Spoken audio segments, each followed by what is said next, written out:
the offseason in front of the Arizona Diamondbacks. I don't want to fall into the trap that it's easy to fall into with some of these teams of, oh, this is the biggest offseason ever. Oh, this and that. Oh, will it ever be more important than this? Right. I do think the offseason the Suns just went through was one of their biggest ever because you were undergoing massive changes on every level. I don't think the Diamondbacks are doing that. You already know that Torey Lovullo's back. Obviously, Mike Hazen's back. I don't know how different the roster is going to look. I mean, it's going to look a little bit different because they need some starting pitching, and I would assume the bullpen's going to look significantly different, at least than it did a couple months ago. I think maybe they found a couple pieces late in the season. Yeah, for me, it's interesting you bring up the Suns in regard to talking about baseball, because I'm thinking to myself that that's exactly how I feel in regard to this season with the Diamondbacks. The level of disappointment is critical. It is the disappointment, the expectations I had coming into this season for the Arizona Diamondbacks. Oh my goodness, are you kidding me? This is going to be huge. The Diamondbacks, I thought, were poised to have an unbelievable season. We were all wildly excited about it. And, man, the fact that they fell short, it was really disappointing, and I think everybody would agree on that. Yeah, I'm still trying to figure out how to process it because it was disappointing, obviously, and you know what my personal expectations were for this team, but I did like that they fought back the way they did the final 2 months of the year. That shows something. Diamondbacks general manager Mike Hazen is joining us right now on the Arizona Sports Line. Mike, thank you for the time here. As always, we were just kind of debating how to process this season now that it's officially over. Where do you come out on that? Yeah, it's hard for me to process it too. It's a very complicated season. Very disappointed is where I'm at. As you could imagine, we get paid to win and lose games, but like it all comes down to that. And so very much at the forefront, we know that's why we're here. How it all comes together and what happens is all just usually excuses to me. But if we're just dealing with what the dynamics were during the course of the season, certainly losing those three pitchers early had an effect on what was going to happen during the course of the season. I don't think most teams lose their number one starting pitcher and then their two best bullpen guys, and it doesn't leave a mark, and it certainly left a mark for us. And when we got through the trading deadline and sold off, I think the die had been cast until it wasn't. And so it's hard for me to not at least look at those 6 weeks.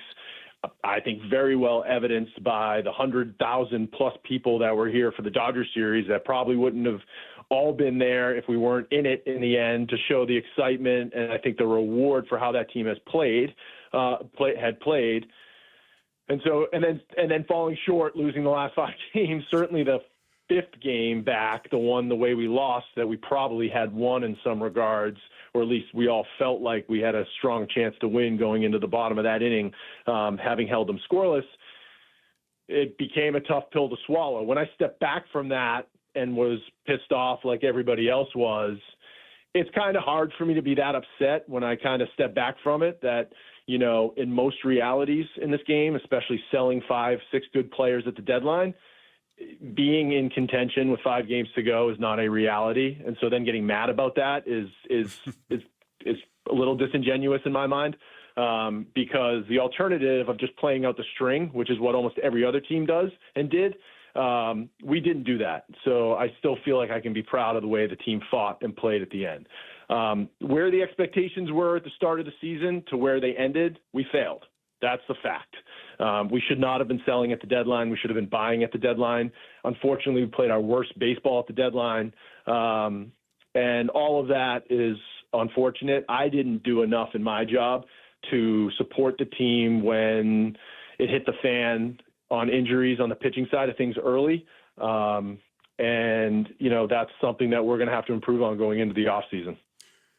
To me, Mike, I've always wondered this. After a season ends, when it ends, how long do you give yourself to come to conclusions about what went wrong and what you have to fix?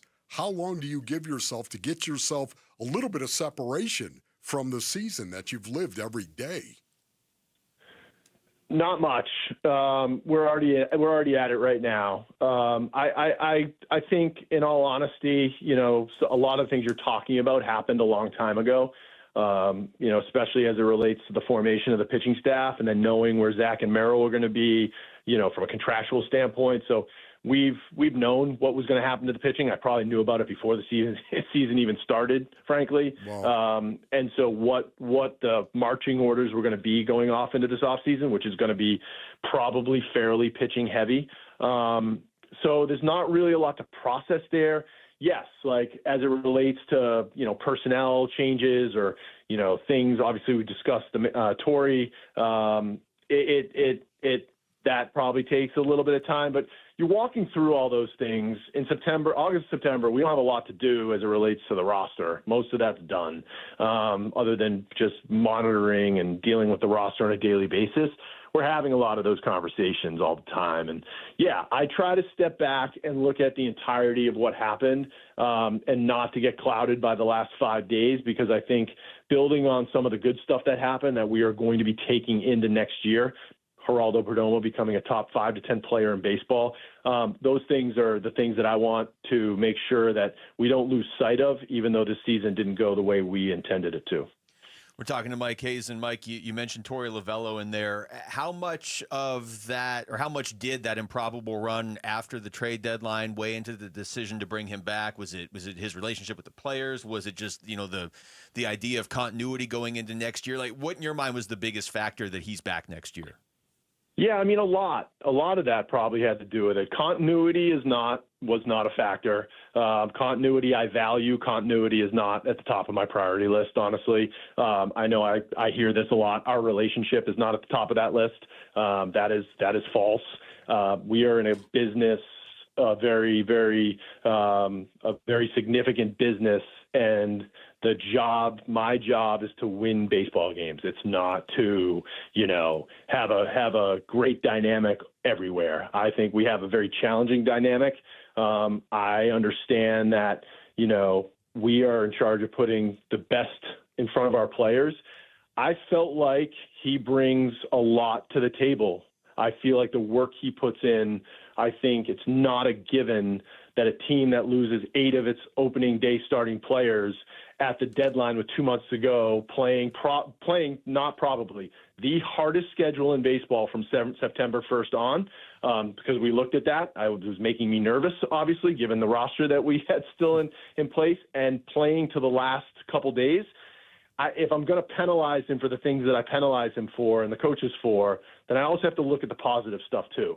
And it's not always 0 and 100. It's not a black and white example. I very much believe in him, but this stuff isn't black and white. I'm trying to take and cultivate all the best things that we do and make them better.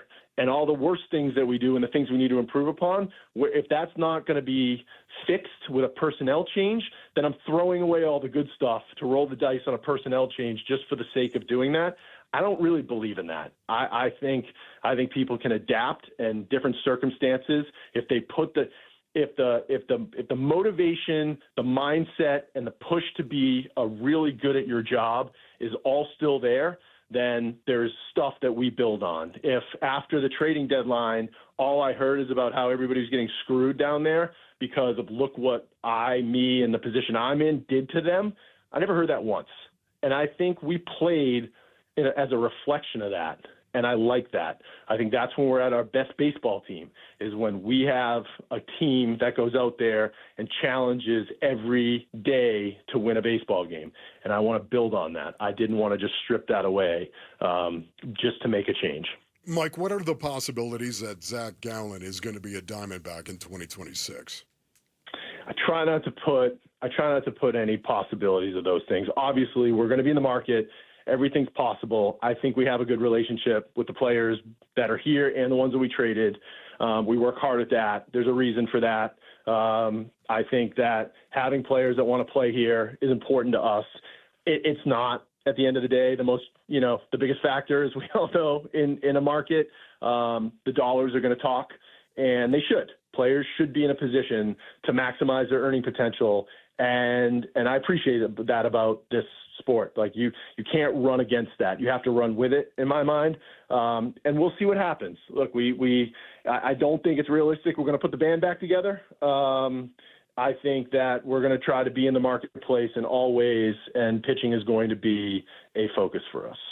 Mike, before we let you go, just now that the season is over, I know we asked you a version of this during the season, but do you feel like this year sets you back at all for next year since you had to make moves for prospects, or can you contend next season? I don't think it sets us back. I think we were going to be standing in this spot regardless. I think if we had gone for it and didn't make the playoffs, that would have been the worst case scenario, because I would have lost the same players theoretically in free agency, see what happens, but just assuming nobody comes back. And I wouldn't have gotten 9 players at the deadline that we can kind of build with moving forward. So in theory, if you weren't going to make it, we are certainly in a much better position than we were or would have been. I don't know the alternative universe, which is what I would have chosen, which is to go for it and see what happens, roll the dice, get into October and see where we're at. I don't think it changes where we were going to be standing. We knew we had 5 to 6 impending free agents that were going to become free agents. I think we have an opportunity to make this team better. We have really good players that are young and under control on this roster, and it's going to be on me to see how far we can push that in terms of where we're going to be standing on paper starting in March.